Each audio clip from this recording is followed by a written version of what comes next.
Are you endorsing Donald Trump? Look, if you're not, what is holding you back? And do you really have a choice? I mean, you've ruled out voting for Hillary Clinton, endorsing her. The process of unifying the Republican Party, which just finished a primary about a week ago, perhaps one of the most divisive primaries in memory, takes some time.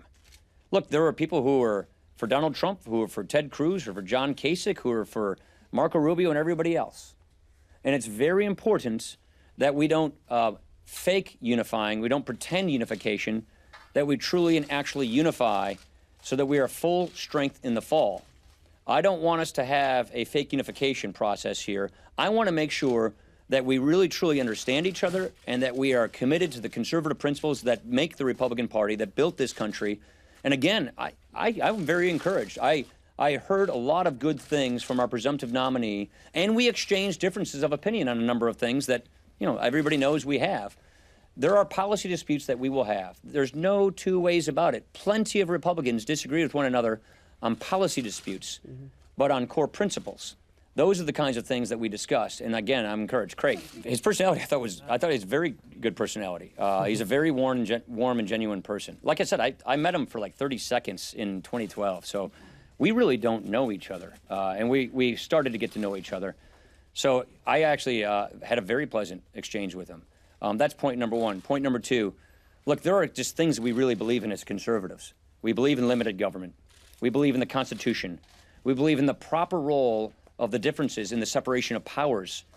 We believe in things like life. I know not everyone is pro-choice in our party, and we accept all comers, but we are a majority pro-life party, and these are things that are important to us.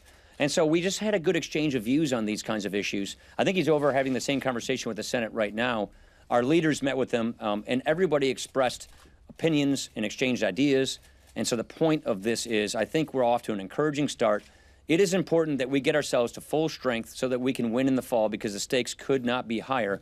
But it takes more than 45 minutes, Mark. He has gotten more votes than any Republican primary nominee Mark Wright in the history of our country, and this isn't even over yet. He hasn't even gone to like California yet, so it's really a remarkable achievement.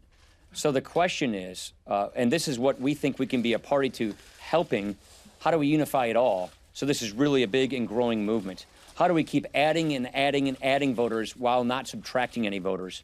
And to me, that means a positive vision based on core principles, taking those principles, applying them to the problems facing our country today, and offering people positive solutions, and speaking to people where they are in life, addressing their anxieties, and show that we have a better plan. Look, here's what we agree on. A Hillary Clinton presidency would be a disaster for this country. It's effectively a third Obama term. And the other thing we all know is most Americans do not like where this country is headed. 7 out of 10 Americans think America is on the wrong track. We agree with that. So the question is, can we unify around our common principles to offer the country a compelling and clear choice in an agenda going forward so that the men and women of this nation get a real and honest choice about how to fix this country and get us on a better track? And I am very encouraged that we can put that together.